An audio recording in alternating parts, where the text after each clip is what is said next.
인간관계에도 유효기간이 있다. 어떤 관계는요, 노력한다고 계속 이어지는 게 아닙니다. 아무리 오래 알고 지낸 사람도 어느 순간부터 대화가 어색해지고 만나도 불편해지고 괜히 기운이 빠지는 순간이 옵니다. 그런데 우리는 그걸 인정하기 싫어서 이렇게 생각합니다. 내가 더 잘하면 괜찮아지겠지. 내가 참고 맞추면 유지되겠지. 그래서 억지로 붙잡습니다. 하지만 솔직히 말하면 그 관계는 이미 끝났을 가능성이 큽니다. 오늘은 인간관계에도 유효기간이 있는 이유를 심리적으로 이야기해 보겠습니다. 1. 사람은 변한다. 이거 인정해야 합니다. 사람은 변합니다. 환경이 바뀌고 경제 상황이 바뀌고 가치관이 바뀌고 관심사가 바뀝니다. 20대 때 잘 맞던 사람이 40대, 50대에도 똑같이 맞을까요? 그럴 수도 있지만 대부분은 아닙니다. 실제로 이런 일이 많습니다. 대학교 때 가장 친한 친구였던 두 사람이 있었습니다. 같이 밤새 라면 먹고 고민 털어놓고 없으면 안 될 것 같은 사이였죠. 그런데 한 명은 결혼 후 아이를 낳고 육아에 전념하고 다른 한 명은 커리어에 올인해서 해외 출장이 잦아졌습니다. 10년 후 만났더니 할 이야기가 없습니다. 한 명은 육아 얘기를 꺼내고 다른 한 명은 업무 얘기를 꺼냅니다. 서로 공감이 안 됩니다. 문제가 생긴 게 아닙니다. 그냥 사람이 변한 겁니다. 우리는 사람은 변했는데 관계는 그대로 유지하려고 합니다. 그래서 어색해집니다. 이 역할이 끝난 관계. 많은 관계는 사람 자체보다 상황 때문에 만들어집니다. 같은 직장, 같은 학교, 같은 동네, 같은 어려움. 이런 공통점이 있을 때 사람은 가까워집니다. 그런데 그 조건이 사라지면 관계도 자연스럽게 약해집니다. 이건 배신도 아니고 문제도 아닙니다. 역할이 끝난 관계일 뿐입니다. 예를 들어볼까요? 직장 동료끼리 정말 친하게 지냈는데 한 명이 퇴사했습니다. 처음엔 우리 자주 보자고 했습니다. 한두 번 만납니다. 그런데 점점 연락이 뜸해집니다. 서로 바쁘다는 핑계를 댑니다. 사실 핑계가 아닙니다. 직장이라는 공통된 맥락이 사라지니까 자연스럽게 이어지던 대화 소재도 사라진 겁니다.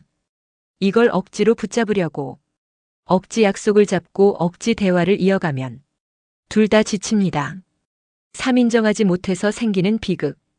여기서부터가 진짜 문제입니다. 유효기간이 지났다는 걸 인정하지 못하면 상상 이상으로 힘든 일이 벌어집니다. 첫 번째 비극, 자기 자신을 갈아넣는다. 20년 지기 친구가 있었습니다. 어릴 때부터 함께 자란 사이였죠. 그런데 어느 순간부터 만나면 친구가 일방적으로 불평만 늘어놓습니다. 본인 얘기는 안 들어줍니다. 감정 쓰레기통처럼 쓰입니다. 그래도 오래된 친구니까라는 생각에 끊지 못합니다. 내가 조금 더 참으면 되라고 합니다. 3년을 그렇게 버텼습니다. 결국 이 사람은 번아웃이 왔습니다. 정작 자기 고민은 아무에게도 털어놓지 못한 채 오래된 친구 감정바지가 되어버린 겁니다. 두 번째 비극, 관계 자체가 폭력이 된다. 연인 관계도 마찬가지입니다. 7년을 사귄 커플이 있었습니다. 3년 차부터 이미 서로 맞지 않는다는 걸 느꼈습니다. 하지만 이렇게 오래 사귀었는데라는 생각, 헤어지면 뭔가 실패한 것 같다는 두려움, 그래도 익숙한데라는 안도감. 이 세 가지가 발목을 잡습니다. 그렇게 4년을 더 이어갑니다.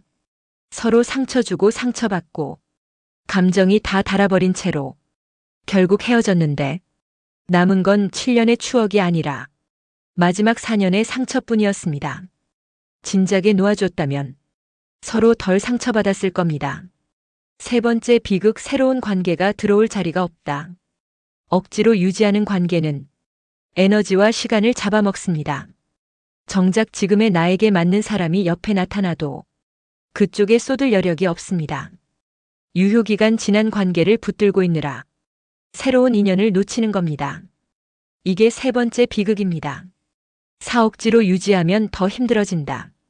이미 유효기간이 지난 관계를 억지로 유지하면 이런 신호가 나옵니다. 만나기 전에 피곤하다. 대화가 끊긴다. 억지 웃음이 나온다. 만나고 나면 기운이 빠진다. 이건 단순한 기분 문제가 아닙니다. 관계의 에너지가 끊긴 상태입니다.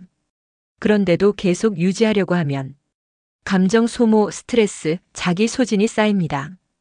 오 좋은 관계는 애쓰지 않아도 이어진다. 반대로 유효기간이 아직 남아있는 관계는 다릅니다.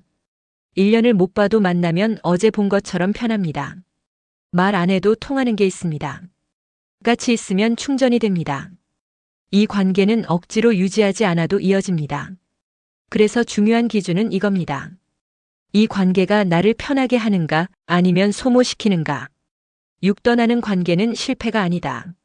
많은 사람들이 착각합니다.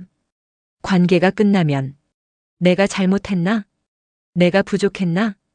이렇게 생각합니다. 하지만 대부분은 아닙니다. 사람은 변했고 상황이 바뀌었고 역할이 끝났을 뿐입니다. 이건 실패가 아니라 자연스러운 변화입니다. 나무도 계절마다 잎을 떨굽니다. 그게 나무가 죽어가는 게 아니라 다음 계절을 준비하는 과정인 것처럼 관계도 마찬가지입니다. 핵심 심리. 사람이 관계를 놓지 못하는 이유는 단순합니다. 익숙함 때문입니다. 익숙한 사람, 익숙한 대화, 익숙한 관계. 이걸 잃는 게 불안해서 이미 끝난 관계도 붙잡습니다. 심리학에서는 이걸 매몰 비용의 오류라고 합니다. 이미 이만큼 투자했는데 그냥 놓기엔 아깝다는 심리입니다. 돈으로 치면 이렇습니다. 이미 망한 사업에 계속 돈을 붓는 것. 관계도 똑같습니다. 이미 끝난 관계에 감정을 계속 붓는 것. 하지만 그 익숙함이 지금 나를 힘들게 한다면 그건 지켜야 할 관계가 아니라 정리해야 할 관계입니다. 실천 방법. 1. 관계를 솔직하게 평가해라. 이 질문 해봐라.